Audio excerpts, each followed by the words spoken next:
Hello friends, आपका मेरे channel पे फिर से स्वागत है। इस वीडियो में हम सीखेंगे कि Node.js के अंदर गेट रेस्ट एपीआई कैसे बना सकते हैं और उसके लिए हम डेटाबेस जो यूज़ करने वाले हैं वो MySQL यूज़ करेंगे और आगे वीडियो में भी सीखेंगे कि MongoDB के साथ में कैसे कर सकते हैं। बस यहाँ पे 3-4 वीडियो होंगी जो MySQL के साथ में Node.js को कैसे कॉन्फ़िगर कर सकते हैं और उसके साथ रेस्ट एपीआई कैसे बना सकते हैं, जो सबसे महत्वपूर्ण पार्ट है Node.js का, जिसके लिए Node.js को हम लोग सीखते हैं, लर्न करते हैं, वो रेस्ट एपीआई बनाना ही होता है। बैकएंड के लिए सर्विस प्रोवाइड करना ही होता है, तो वो सर्विस कैसे बनाई जाती हैं उसमें हम देखेंगे। तो मैंने पहले से यहाँ पे एक्सप्रेस बना रखा है जैसे हम हर बार करते हैं, और यहाँ पे हमने इसको गेट एपीआई ले रखा है, इसको रन किया हुआ है और आप देखेंगे तो इस तरह से Node.js विद MySQL डेटाबेस हमने तैयार कर लिया। लेकिन ये सब चेंज करेंगे, यहाँ पे हम डेटाबेस से कनेक्टिविटी करेंगे और डेटाबेस से डेटा फैच करके आएंगे। उसके लिए मेरे पास जो सर्वर है वो MySQL डेटाबेस मेरे पास है, जो मैं आपको दिखाऊंगा। तो मैंने यहाँ पे एक्सम्प सर्वर यूज़ किया हुआ है और इस एक्सम्प के अंदर मेरे पास MySQL है। इसको मैं ऑन कर लेता हूँ ऐसे। वो आप भी अपना डेटाबेस जो है वो ऑन कर लीजिएगा, या तो आप एक्सम्प डाल लें या वैम्प डाल लें या क्लाउड बेस्ड है, जो भी है वो कॉन्फ़िगरेशन थोड़ी अलग हो जाती है क्लाउड बेस की, बट आप ऐसे कर सकते हैं। और ये जो MySQL है इसके अंदर मैंने डेटाबेस बनाया हुआ है ऑलरेडी, तो आपको भी बनाना पड़ेगा। तो यहाँ पे मैं CMD करके आपको दिखा देता हूँ। तो जब हम यहाँ ओपन करते हैं तो हमने लिखा MySQL और यूज़र जो है वो रूट हो जाएगा। तो जब हम इसको कनेक्ट करेंगे इस तरह से, तो यहाँ पे मैं यूज़ जो है यूज़ कर लेता हूँ स्टूडेंट DB। ये आप MySQL सीख लीजिएगा कैसे करते हैं। ये डेटाबेस चेंज कर लिया और यहाँ पे जब मैं टेबल्स दिखाऊंगा तो आप देखेंगे एक टेबल बनी हुई है और इसके अंदर मैंने कुछ रिकॉर्ड ऐड किए हुए हैं, ताकि ये 2 रिकॉर्ड मैंने ऐड किए हुए हैं ताकि मैं आपको दिखा सकूं कि डेटाबेस से मेरे रिकॉर्ड यहाँ पे आ रहे हैं और ये इंसर्ट कर यहाँ पे हो रहे हैं। सब कुछ मैं आपको इसमें दिखाऊंगा लाइव। तो पहली जो वीडियो है वो सिर्फ इसलिए है कि हम रिकॉर्ड फैच कर पाएँ। तो डेटाबेस मेरा रेडी है, मैंने आपको दिखा दिया कि मैंने एक्सम्प सर्वर से डेटाबेस स्टार्ट किया, डेटाबेस पहले से बना हुआ है। अब हमें यहाँ पे उस डेटाबेस के जो रिकॉर्ड है उसको गेट एपीआई के थ्रू फैच करना है और डिस्प्ले करना है हमें रेस्ट एपीआई बना के। तो उसके कैसे कर सकते हैं, उसके लिए सबसे पहले हमने इसको क्लोज किया और यहाँ पे जो लाइब्रेरी हम इंस्टॉल करते हैं वो होगी npm i mysql2।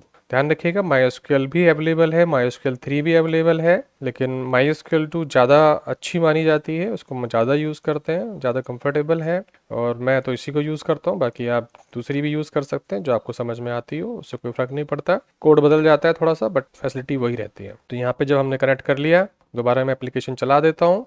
तो अब मैं यहाँ पे एक फोल्डर बना रहा हूँ सेपरेट और उसके अंदर मैं MySQL की पहले कनेक्टिविटी करूँगा ताकि उसको मैं आगे यूज़ कर पाऊँ। तो मैंने यहाँ पे रख लिया इसका MySQL कन करके, MySQL DB करके मैंने इसका नाम रख दिया। तो यहाँ पे सारी कॉन्फ़िगरेशन मैं करूँगा और यहाँ मैंने एक फाइल बना ली इसके अंदर और मैं उसका नाम रखा MySQL con, मतलब connection.js। तो ये MySQL कनेक्शन जो है वो मैं यहाँ पे यूज़ करूँगा। उसके लिए मैंने यहाँ पे रखा MySQL इस तरह से और मैंने यहाँ पे लाइब्रेरी को इम्पोर्ट किया रिक्वायर, और उस लाइब्रेरी का नाम जो है वो MySQL है और यहाँ पे जो मैं यूज़ करूँगा वो प्रॉमिस यूज़ करूँगा, ध्यान रखिएगा। तो MySQL के अंदर MySQL 2 के अंदर प्रॉमिस, तो मैंने इसका नाम MySQL रख लिया। अब मुझे यहाँ पे एक फंक्शन बनाना है, तो मैंने यहाँ पे उस फंक्शन का नाम जो आपका मन करे वो रख लीजिए। तो मैंने यहाँ पे उसका नाम रखना है एग्जीक्यूट क्वेरी, आप जो चाहें वो रख सकते हैं। और इसके अंदर मैं क्वेरी जो एक पैरामीटर पास करूँगा और ये जो है फंक्शन एरो फंक्शन होगा, तो उसको इस तरह से बनाऊंगा। तो यहाँ पे ये क्वेरी एग्जीक्यूट क्वेरी मैंने एक फंक्शन बना लिया जो मेरा फंक्शन होगा, इसका नाम जो चाहे मैं कर सकता हूँ। अभी तो मैं इसको बना रहा हूँ, फिर मैं यहाँ पे मॉड्यूल को एक्सपोर्ट कर दूंगा और इसका नाम जो होगा वो एग्जीक्यूट क्वेरी मैंने रख दिया इस तरह से। सिंपल सा काम है। तो यहाँ पे मैं अपनी कोडिंग करूंगा MySQL कनेक्टिविटी के लिए। उसके लिए मैंने सब कुछ ट्राई में डाल दिया इस तरह से और यहाँ पे कैच किया, और अगर एरर है के अंदर तो मैंने उसको रिटर्न करके न्यू एरर क्लास के थ्रू यहाँ पे एरर पास करके मैंने इसको रिटर्न कर दिया। अगर एरर आया तो हमें एरर पता लग जाएगा, व्हाट इज द एरर। अगर एरर नहीं है तो हमने क्या किया, हमने यहाँ पे कॉन्स्ट किया, db किया equal to MySQL dot create connection. यहाँ पे क्रिएट कनेक्शन हमने किया और यहाँ पे एक ऑब्जेक्ट पास करेंगे जो कनेक्शन हमारा बनाएगा, उसको प्रॉपर्टी देनी होती है। तो जैसे ही MySQL डॉट क्रिएट कनेक्शन किया इसके थ्रू, तो यहाँ पे हम पहले देंगे होस्ट नेम। तो होस्ट नेम हमेशा हमारा 127.0.01 है क्योंकि मेरे सर्वर पे रन कर रहा है, लेकिन अगर ये कहीं बाहर क्लाउड पे है तो वो जो स्ट्रिंग आपकी है वो आप यहाँ दे सकते हैं, और जो भी आपका प्रॉपर्टी दूसरे सर्वर पे कहीं पर है वो भी दे सकते हैं। फिर आपको पोर्ट देनी होगी, जो पोर्ट है डेटाबेस की वो 3306 होती है, बाकी अगर चेंज कर रखी है तो आप वो दे सकते हैं। फिर यहाँ पे आप डेटाबेस का नाम देंगे, डेटाबेस का नाम जो है वो मेरा स्टूडेंट DB है, आप जो रखा हुआ आप यहाँ पे दे दें। और फिर यहाँ पे हम यूज़र नेम दे देंगे। तो यूज़र जो है मेरा रूट है, आपने जो दिया वो दे सकते हैं। फिर यहाँ पे पासवर्ड दे देंगे। पासवर्ड मेरा नल है, मैंने कोई पासवर्ड नहीं रखा है। आपका अगर पासवर्ड है तो वो आप यहाँ पे पास कर देंगे। तो बड़ा सिंपल सा है, ये आप कर देंगे। उसके बाद यहाँ पे हम कॉन्स्ट करेंगे और यहाँ पे हम एरे के अंदर रिजल्ट को ले लेंगे। ध्यान रखना, एक एरे के अंदर यहाँ पे रिजल्ट लेंगे, एरे लगाना जरूरी है क्योंकि ऐसे ही काम करता है ये। db.execute इसमें एक फंक्शन होता है, यहाँ पे एग्जीक्यूट फंक्शन हम यूज़ कर लेंगे db के अंदर, और इस एग्जीक्यूट के अंदर हम जो क्वेरी हम वहाँ से ला रहे हैं वो पास कर देंगे। तो जो भी क्वेरी आप यहाँ पास करेंगे उसका रिजल्ट यहाँ पे आ जाएगा। अब रिजल्ट अगर मेरा आ गया है तो मैं उसको रिटर्न कर दूंगा। रिटर्न में मैं यहाँ पे लिख दूंगा रिजल्ट। इस तरह से हम रिजल्ट को डिस्प्ले कर देंगे। और ये रिजल्ट अगर आपको और अच्छे से करना है तो आप इसको JSON.stringifier यूज़ करके भी इस तरह से रिजल्ट को कर देंगे। तो जेसन के फॉर्मेट में रिजल्ट आपको डिस्प्ले हो जाएगा। तो इस तरह से मेरा रिजल्ट आ गया, रिटर्न हो गया। सिंपल सा मेरा काम है, एग्जीक्यूट किया मैंने क्वेरी, कनेक्टिविटी हो गई।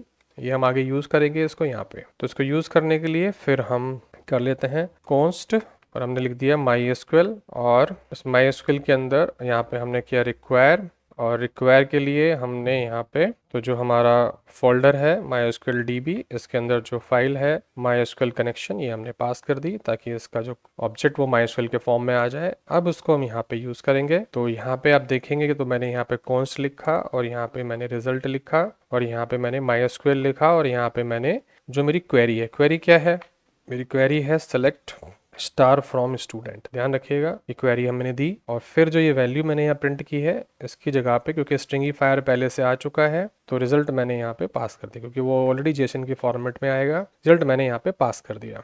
अब ध्यान क्या रखना है यहाँ पे, क्योंकि ये हमने बनाया है तो ये एसिंक होगा, हम ये भूल जाते हैं।